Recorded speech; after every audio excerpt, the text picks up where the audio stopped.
Halo guys, kembali lagi dengan saya Evan. Jadi di video kali ini saya akan mencoba menjelaskan sebuah film dengan judul Band of Brothers episode 2. Film ini merupakan lanjutan dari episode sebelumnya yang menceritakan bagaimana awal terbentuknya Easy Company. Namun tak berhenti di sana guys, mereka terus melakukan penyerangan dengan diterbangkan menggunakan pesawat untuk menjajah Eropa. Bagaimanakah kisah selanjutnya? Yaudah guys, tanpa berlama-lama ini dia alur cerita filmnya.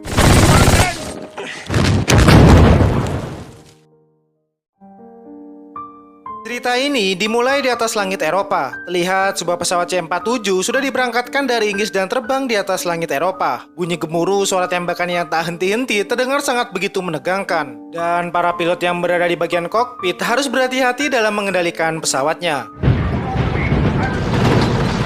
Di dalam pesawat, Letnan Mihan dan William terlihat terdiam ragu dan ketakutan. Ia sepertinya tak menyangka bahwa akan benar-benar terjun ke medan pertempuran. Sementara di kabin pesawat, Letnan Winters terlihat duduk tenang di samping pintu pesawat, seperti seorang Danton sejati yang siap untuk melaksanakan penerjunan.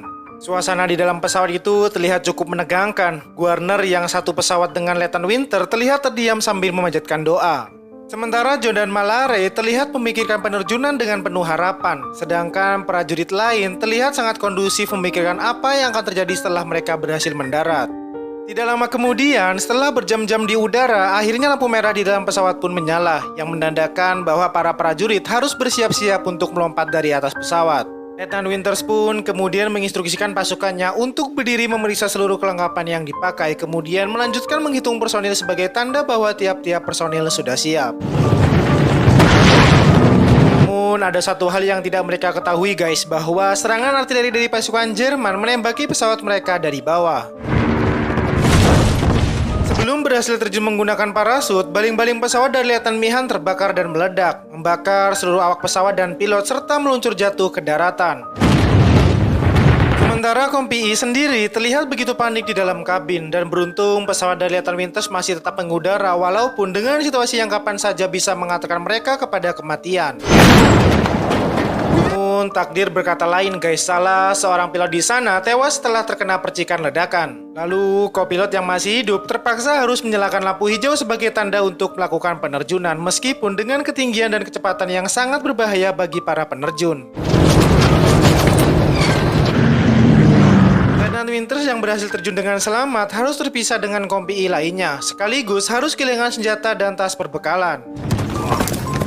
Tidak lama kemudian, seorang tentara dari Kompi A harus terjatuh tepat di hadapannya. Ternyata prajurit itu bernama John yang bertugas sebagai pembawa radio. Namun, ia pun juga kehilangan radionya sama seperti Letnan Winters. Setelah selesai melipat parasutnya, Letnan Winters dan John segera mencari tempat perlindungan. Sampai akhirnya, mereka pun bertemu dengan Lipton dan dua prajurit dari Batalion 82 yang menandakan bahwa pendaratan mereka tidak tepat sasaran. Setelah membaca peta, Letnan Winters kemudian mengatakan bahwa posisi mereka saat ini berada 7 km dari lokasi tujuan. Bisa dipastikan bahwa mereka harus berjalan sangat jauh dan harus ditempuh kurang lebih selama 4 jam perjalanan.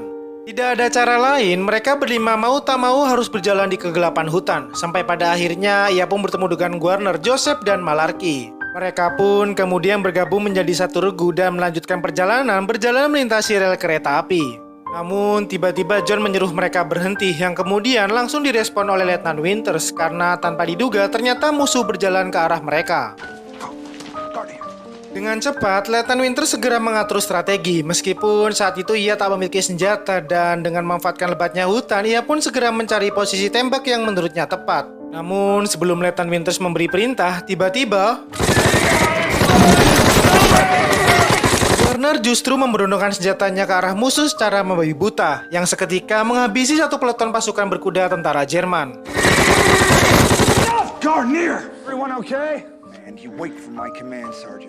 Setelah berjalan sangat jauh, keesokan paginya Letnan Winters bertemu dengan sejumlah mayat tentara Jerman yang terbaring kaku. Kemudian mencari beberapa amunisi yang mungkin saja masih tersisa, sampai akhirnya mereka tiba di titik yang telah ditentukan. Malarkey secara tidak sengaja berbicara dengan tawanan perang keturunan Jerman yang ternyata merupakan orang Amerika asli yang lahir satu daerah dengan Malarkey. Tapi bagaimanapun juga, ia merupakan keturunan ras Arya yang terpaksa harus kembali ke negaranya untuk memenuhi panggilan perang. Hey, Malak, we're waiting on you. Yeah, I'm coming. Tidak lama kemudian, setelah Malarkey beranjak pergi, seorang komandan Company bersama Letnan Spear tiba-tiba muncul dan menawari mereka sebatang rokok. Dan tiba-tiba, di sisi lain, anggota Kompi yang berhasil selamat akhirnya berhasil berkumpul kembali setelah berpencar pada penerjunan sebelumnya. Termasuk Letnan Winters yang bertemu dengan perwira lain dari Kompi yang bernama Letnan Compton. Tidak lama kemudian, Mayor Strayer memanggil komandan Kompi untuk segera berkumpul. Lalu Letnan Winters segera datang menghampirinya. Karena akibat hilangnya Letnan Mihan, secara otomatis Letnan Winters naik menjadi komandan Kompi selanjutnya. Pada rapat kali ini, Mayor Strayer memerintahkan Kompi untuk menghancurkan serangkaian artileri milik Jerman, di mana meriam tersebut diarahkan ke pantai Utah dan terus-menerus menembaki sisi pantai dan menghambat pergerakan mereka. Setelah Mayor Strayer memberikan arahan, kini saatnya Letnan Winters yang menjabarkan langsung rencana penyerangan kepada isi company, di mana mereka harus menghancurkan artileri tersebut menggunakan sebuah granat. Namun mereka juga harus berwaspada kepada senapan mesin yang bersembunyi di balik meriam. Sambil menunggu pertempuran selanjutnya, mereka menyiapkan amunisi dan persenjataan. Namun sebelum keberangkatan mereka, seorang prajurit yang merupakan supir Kolonel C mengajukan diri sebagai musuh untuk membantu Kompi dalam penyergapan. Dan tak menunggu waktu lama, penyergapan pun dimulai. Let's move. Fire to the right from the truck.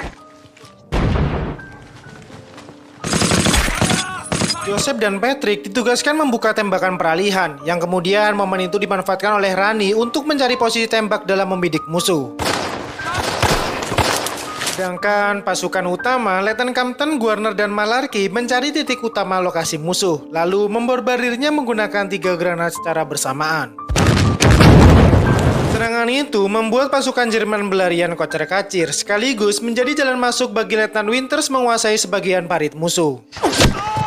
Sayangnya guys, dalam pertempuran parit ini, bagian belakang dari prajurit Twin terkena sebuah tembakan dan memaksa Joe untuk menolongnya, bertepatan dengan sebuah lemparan granat dari tentara Nazi yang mengarah kepadanya.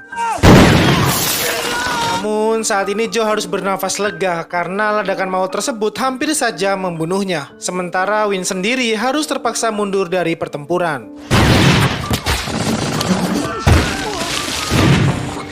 Artileri pertama pun telah dilumpuhkan. Lalu anggota pasukan dari Kompi melanjutkan berlari melalui parit yang terhubung menuju meriam yang kedua. Namun sayangnya guys, granat yang seharusnya dibawa Lipton sampai saat ini belum juga datang. Dan dengan adanya prajurit John, artileri kedua berhasil dihancurkan.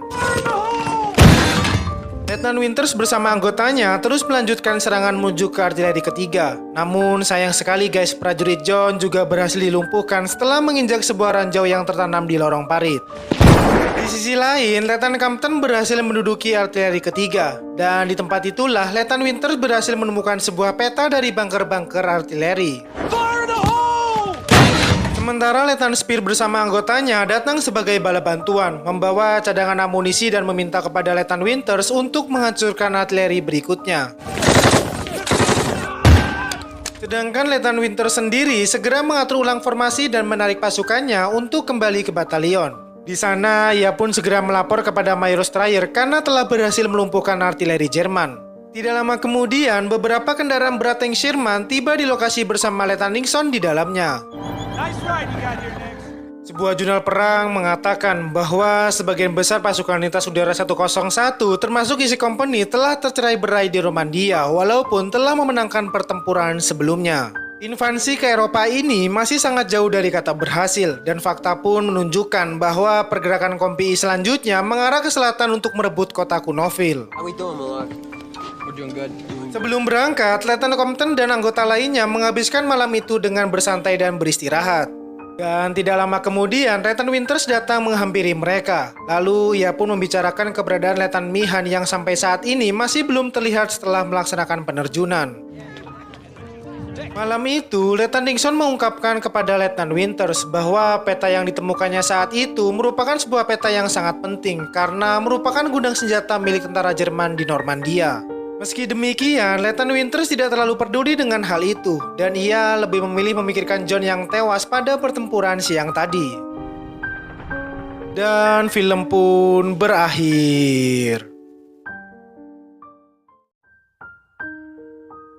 Banyak pelajaran yang bisa kita ambil dari film ini guys. Seperti halnya sikap seorang pemimpin Letnan Winters yang berhasil menghancurkan beberapa artileri dan berhasil mengambil alih pasukannya setelah Letnan Mihan dinyatakan hilang.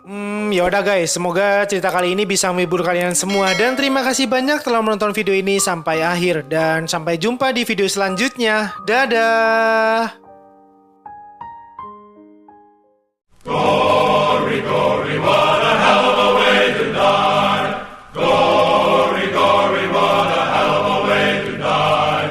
Gory, gory, what a hell of a way to die. He ain't